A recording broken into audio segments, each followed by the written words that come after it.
Alright guys, so here is our next example, and they want us to find the exact value of the trig function. So before starting this video, you need to have a solid foundation in the unit circle, okay? You also have to know about arc sine, arc cosine, and arc tangent. And I made 2 videos on both of these subjects, so be sure to watch those if you don't have a solid foundation, okay? But we're going to get right into this video. So they want us to evaluate the following, right? So we have arc, tangent, and then in parentheses here we have sine of pi over 2. So again, we're going to start with the parentheses first. All right, so we have sine pi over 2. So what is sine at pi over 2? Right? So, well, we know that that's going to be 1, right?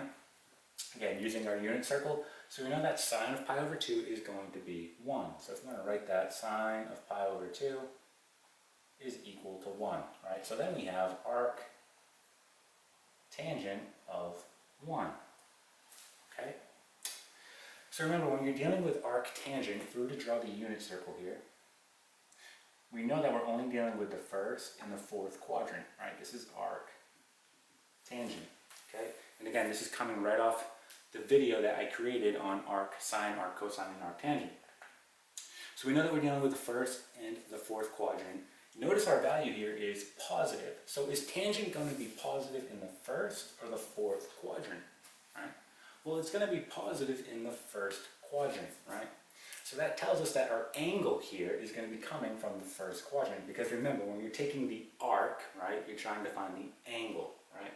So our angle is going to come from this first quadrant, right? So think about what it's going to be. Well, tangent, right, is sine over cosine. So think about pi over 4. What are our values at pi over 4 on the unit circle?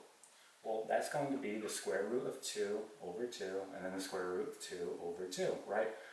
Cosine, sine, or in other words, xy, right? We know that tangent is simply going to be sine over cosine. So if we take sine and put it over cosine, right, we need to see if we're going to get 1 here, right? So let's see what happens. So if we take sine, which is the square root of 2 over 2, all over cosine, which is the square root of 2 all over 2, right? Well, what are we going to get here? Well, this just equals 1, right? Which we have. So that means, right, arc tangent of 1 must be, right here, pi over 4. Okay, so that is our answer. All right, let's try another example. All right, guys, so here's our next example. And again, we're going to start with our parentheses first. So we have sine of pi over 6. So again, using your knowledge of the unit circle, I'm not going to draw it out here, okay?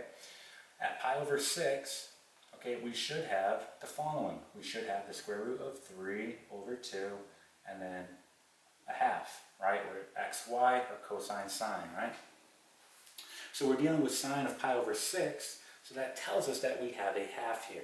So we're going to go ahead and put a half here. So then we have arc cosine of a half. Okay. So again, when we're dealing with arc cosine, if we were to draw the unit circle here, we know, okay, that we're going to be dealing with the first and the second quadrant, right? So this is arc cosine, right? We have 0, pi, and then this right here is, well, let's erase this so we can write it. Pi over 2. Again, this is arc cosine. All right, so again, we're dealing with the first and the second quadrant. So think about it, when is cosine going to be positive? Well, that's going to happen in the first quadrant, right? So that tells us that our angle is coming from the first quadrant. So we're looking here. So when is cosine going to be a half? At what angle is that going to be at, right? So again, using our knowledge of the unit circle, we know that at pi over 3, right, we have the following values. We have a half, and we have the square root of 3 all over 2. Okay? And so again, we know that this is xy, or cosine sine, right? So this is cosine, right? This tells us that our angle here is going to be pi over 3. So arc cosine of a half is going to be pi over 3. All right? And that is it.